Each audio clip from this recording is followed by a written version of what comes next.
நான் குழந்தைகளுக்கு சொல்லுகிறேன் ஒரு விடயத்தை. நாங்கள் குழந்தைகளாக இருந்தாலும் எங்களுடைய குழந்தைகளுக்கு நாங்கள் பெற்றோர்கள், மறந்து விடாதீர்கள். நாங்கள் குழந்தைகளாக இருந்தாலும் எங்களுடைய பெற்றோர்களுக்கு, எங்களுடைய குழந்தைகளுக்கு நாங்கள் பெற்றோர்கள், மறந்துவிட வேண்டாம்.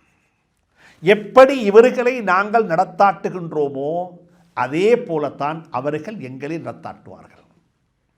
இதுதான் வாழ்க்கை. ஹிஸ்டரி திருப்பி வேலை செய்யும்.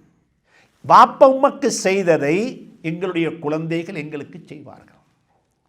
நான் எப்பயுமே சொல்லுவேன், எதிர்மறையாக துவா கேட்க முடியாது. உண்மைக்கு முரணாக துவா கேட்க வேண்டும், நேர்மறையாகத்தான் துவா கேட்க வேண்டும். உதாரணமாக வைத்துக் கொள்ளுங்கள், ஆப்பிள் மரத்தை நாட்டி வைத்து விட்டு, ஆப்பிள் மரம் நாட்டிக்கிறது, ஆப்பிள் மரம் மாஷா அல்லாஹ், அல்லாஹ்ட்ட வந்து துவா கேட்கிறோம், காபத்துல்லாஹ்க்கு போய் துவா கேட்கிறோம், ஹஜ்ருல் அஸ்வத் கல்ல முத்தமிட்டு துவா என்ன துவா கேட்கிறோம்? யா அல்லாஹ் ஆப்பிள் மரம் நாட்டிக்கிறேன், மாங்கவத்தான்னு கேட்கிற துவா. இந்த துவாவுக்கு என்ன சொல்லுவாங்க பதில்? ஒட்டகத்தை கட்டி வைத்து விட்டு தானே அல்லாஹ்விடத்தில் தவக்கல் வைக்க வேண்டும். மரத்தை நாட்டி வைத்து விட்டு எந்த மரத்தை நாட்டினோ அந்த மரத்தில் அந்த காய் நல்லக கிடைக்கணும் தானே துவா கேட்க வேண்டும். நாட்டினது ஆப்பிள் மரம், கேட்கறது மாங்காய். இதே மாதிரி தான் சில மக்களுடைய துவா.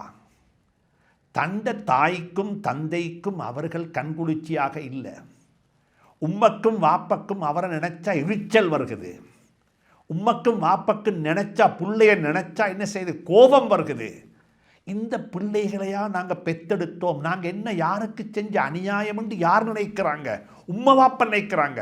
அப்படிப்பட்ட ஒரு மகன் அல்லாஹ்ட்ட துவா கேட்கிறாரு, யா அல்லாஹ் என்ற குழந்தைகளை கண்குளிச்சாக்கித்தான்னு சொல்லி. நடக்குமா?